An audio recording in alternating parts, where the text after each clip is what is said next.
Support provided by the LSU Alumni Association and the Cook Hotel and Conference Center at LSU.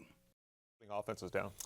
The first game in the state of Louisiana for our teams that was played on Saturday was actually a playoff game. It was a noon kickoff at Strawberry Stadium because we're talking FCS playoffs. The Lions from Southeastern got the number 16 seed, and they played a team very familiar with postseason. The Redbirds from Illinois State, they came in as the number 17 seed. Not an official seed, but they came in looking to pull the upset in Hammond, Louisiana. Hammond, America, as they like to say. So here we go to the campus of Southeastern. First play of the game. Tommy Rittenhouse was an outstanding quarterback for Illinois State. Hits Dylan Lord 26 yards up the middle, and Illinois State showed they were coming to play early. Big gain for him. Then 3 plays later, Rittenhouse to Daniel Sopkowitz, 37 yards here, and now the Redbirds, just like that, are inside the 10-yard line. Next play, Rittenhouse fakes the handoff, looks, waits, runs. 6 yards for the touchdown. 6 plays, 80 yards, and 2 minutes and 7 seconds to open up the ball game. Here comes Southeastern. Kyle Lowe at quarterback to DeAndre Jackson. Little swing out left, and Jackson good for 11 yards, and he gets the first down for the Lions. 4th and 6 early in the ball game, going for it on a 4th and 6, but they do. And Lowe waits, keeps. This is what he does so well.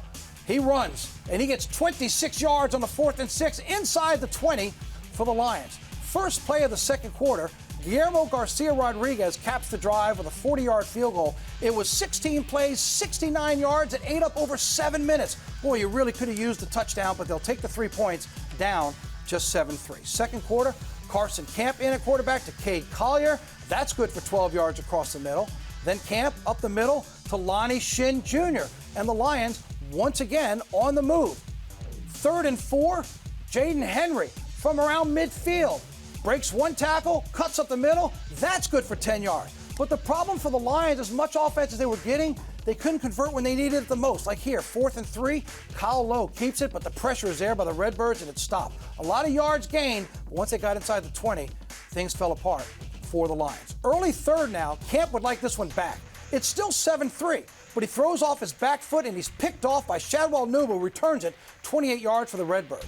The Lions stopped the Redbirds on 3 goal line plays. So on 4th down, instead of settling for a field goal, they go trick play, and they throw it back to their quarterback in Rittenhouse, who catches it for the touchdown. It's a play the coach said afterwards, we've been sitting on that one waiting. Mom was like, that's my boy, and it's 14-3 Redbirds. But here come the Lions once again. Braden Hayes takes it to the sideline, almost breaks it, but no, the official says he stepped out of bounds for Brandon Hayes. 3 plays later, Camp to Dekai Joseph, but this pass is picked off by Mr. Everything, all-everything linebacker, Tiny Camp. Breaks it for the Lions offense as he gets the interception, but the defense holds, and it's still 14-3. Camp back to pass. This one deflected and picked off again. Look at Nike, he can't believe it. We got that? It was one of those days for the Lions. It would lead to a Seth Glatz touchdown who takes it in from 1 yard out. That makes it 21-3. That's it, and that's all. As the Redbirds come on the road and get the win, 21-3 over Southeastern, as the Lions end the season at 9-4. Illinois State improves to 9-4. The Lions had more total yards, but it was the penalties and the mistakes. 14 points off of Lion turnovers for the Redbirds. They now advance to take on the number 1 overall seed and a conference opponent in North Dakota State. That game will be played Saturday. Afterwards, here's comments from Southeastern head coach Frank Selfo.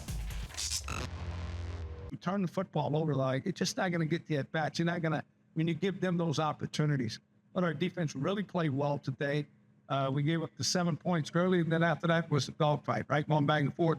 Couldn't get anything going on offense, and we turned the football over. And we can all use these moments as teachable moments moving forward to say, you've got to take care of the football. That's so critical in whatever we're doing. You know, this game, we're not going to measure our team on this game. You know, you'll hear the outside noise, and maybe some of you guys will create the outside noise. But this team was, man, it's just 2025 was a hell of a run for us. We really did. This is a great bunch of human beings that I was working with. These men worked their tails off every day from January on, or even before that, we found out we weren't making the playoffs last year. But what they did, what they've done, and how they've handled themselves throughout the course of the season, and the ups and downs, and mostly ups when you have a team like that. Just so proud of them. So it was fun. As a head coach, these are the guys you want to surround yourself with, and they set the foundation for this entire program moving forward. And it's an honor. It really is to be able to be a part of this organization. 26 seniors on this Lions squad. To his point about setting a foundation, you had the Defensive Player of the Year. You had the overall Conference Player of the Year. Both of them came from defense. But, Scott, it's one of those things where you can accept the loss, but isn't it easier to accept the loss knowing you took everything, you shot all the bullets you had out of the chamber, they just beat you? Because that was an offensive performance we really haven't seen all season long by the Lions to lose like that. Yeah, they were struggling a little bit late in the year offensively. This team was really kind of carried by the defense all year long. Special teams was playing great. So offensively, there were a few concerns, but you didn't see this team shoot themselves in the foot and create their own problems. Turning the football over 4 times yesterday, 4 interceptions. That was really the story of the game. And we talked about Illinois State is a heck of a road team. So if you give a road team that's coming into people's buildings and they're not scared to play on the road, obviously based on their record, plus you give them the football, that's tough to overcome. And take a look at some of the miscues, because there were some other things besides the interceptions. Obviously, those were obvious when you have those 4. But this is one thing that Frank Self was telling me earlier this week when he and I had a chance to talk. He can handle a holding or a face mask if it happens, but it's this. You're inside the 20 and you get a procedure. This is the very next play. So you had to delay a game. You've got a procedure.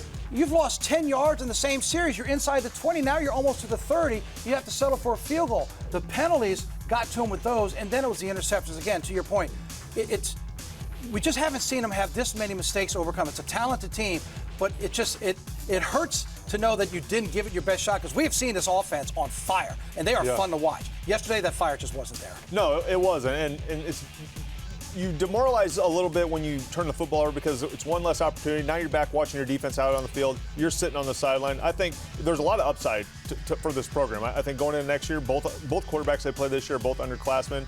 If they're both back, continue to do the 2-quarterback system. But I think there were a lot of big plays this year. They have mismatches that they like offensively. I think they just ran into a really good football team that much like, go back to the Patriots days, they're going to force you to beat them, and if you beat yourself, it's going to be a long day for you. Yeah, Illinois State came in on the road, and look, they felt like they should have been hosting because they play in the toughest conference in the country in FCS. But they came on the road.